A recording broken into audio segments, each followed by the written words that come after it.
Good morning guys! So ngayon is on our way tayo para tignan ang ating dream home dito sa Amerika. So yung dream home namin is gusto namin yung mismo nasa lake siya or malapit siya sa lake para may lake view. So tara, samahan niyo kami para i-tour yung bahay na gusto naming bilhin.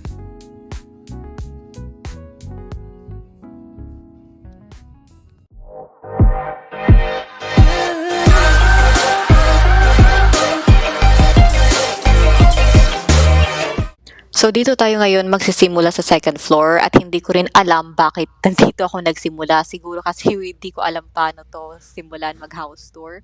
So anyway, pag nakikita niyo yung second floor is high ceiling siya. Yun agad yung bubungad sa sala nyo. So ito naman is nasa study room tayo. Maliit lang siya na space. And by the way guys, everything is included sa bahay na to and mamaya ipapakita ko kasama na din yung boat. So ito naman is like siguro a girl's bedroom kasi puro pink. And makikita nyo naman, lahat ng rooms pala dito is may kasamang CR. So ngayon naman is pupunta tayo sa pangalawang bedroom. So ito is yung pangalawang guest room dito at kasama na rin dito yung may sarili siyang CR. Tapos lahat ng gamit dyan na nakikita nyo sa video ay kasama po sa pagbili ng bahay. So fully furnished talaga yung bahay. So next naman is pupunta tayo sa pangatlong bedroom na katabi nitong room na to. So pagpasok nyo dito is another guest room na naman po siya. So makikita niya yung painting is color blue. Siguro ito is obviously for panglalaki. Tapos ito rin po may sarili din siyang CR. Look, oh, sobrang ganda niya talaga.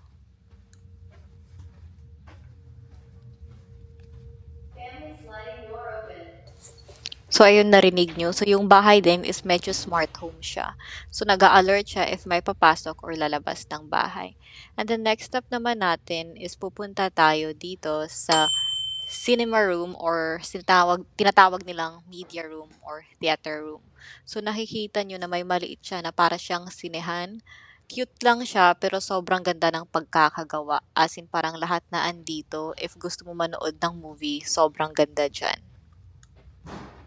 Andito naman po is parang ano lang siya, pwede kang mag-chill. Meron din siyang balcony papunta sa labas. So ngayon, dahil nag-start tayo sa second floor, pupunta naman tayo ng first floor.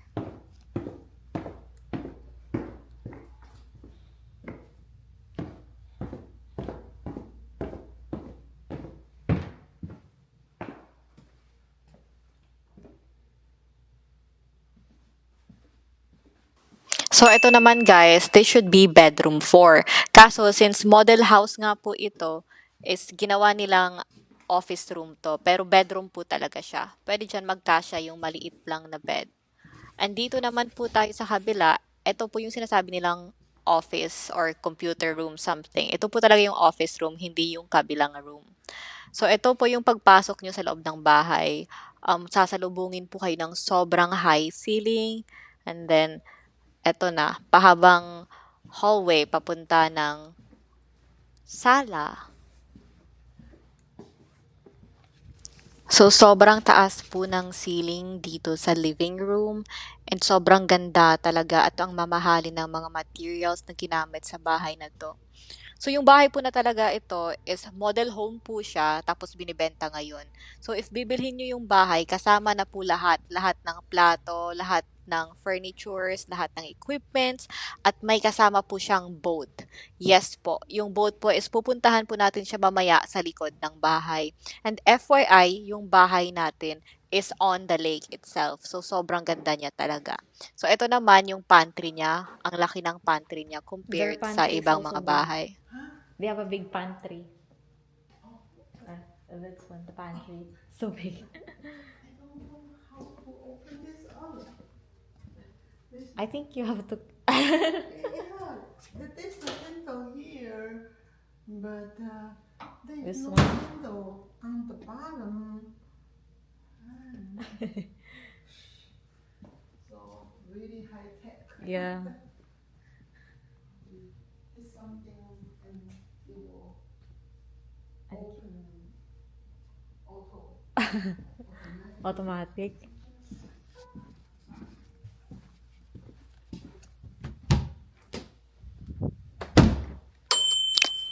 At ito na po ang ating master's bedroom. Sobrang ganda ng master's bedroom. Una sa lahat kasi ang laki-laki ng mga windows niya and sobrang tanaw mo talaga yung lake. So ito naman yung bathroom ng master's bedroom. Grabe, sobrang laki at sobrang high-tech. Tapos ito naman yung mga powder room nila. And then ito yung closet nila. So yes, feeling ko po pati yung mga damit is libre na rin. So kung bibilhin namin tong bahay na to, libre na yan lahat, pati yung mga heels.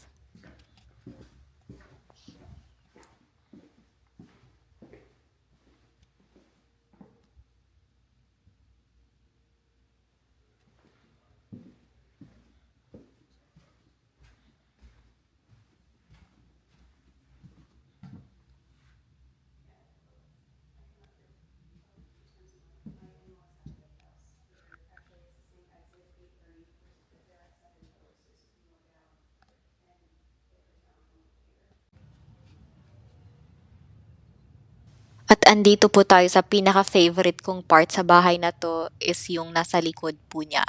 Ito po ang view ng backyard ng bahay nito. So, sobrang taas din ang ceiling niya. Tapos makikita nyo na may couch din siya dito sa labas. And then ito yung pagtingin mo sa baba. Sobrang ganda ng view. May hagdan din po siya papunta dun sa boat. So, tayo po ay bababa na ngayon. So, ang ganda lang po dito kasi pagbaba mo, meron pa rin siyang table tsaka chairs. At saka meron din siyang parang grilling station. So, kung gusto nyo mag-ihaw-ihaw, is pwede na rin po dito. Sobrang ganda dito. Parang ang saya lang umupo every afternoon hanggang sa mag-sunset kasi sobrang ganda ng view. And ayun, so yun po yung nakikita nyo sa baba. Libre po yan, yung boat. Kasama na po siya sa pagbili ng bahay. Kaya grabe, sobrang sulit talaga. Kaso, walang marunong sa amin paano to i-drive. So, hindi ko alam if ever, if bibilhin namin tong bahay na to is sinong gagamit niyan.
At dun lang po guys nagtatapos ang ating tour. Thank you po sa mga nanood. Please subscribe po again to my channel.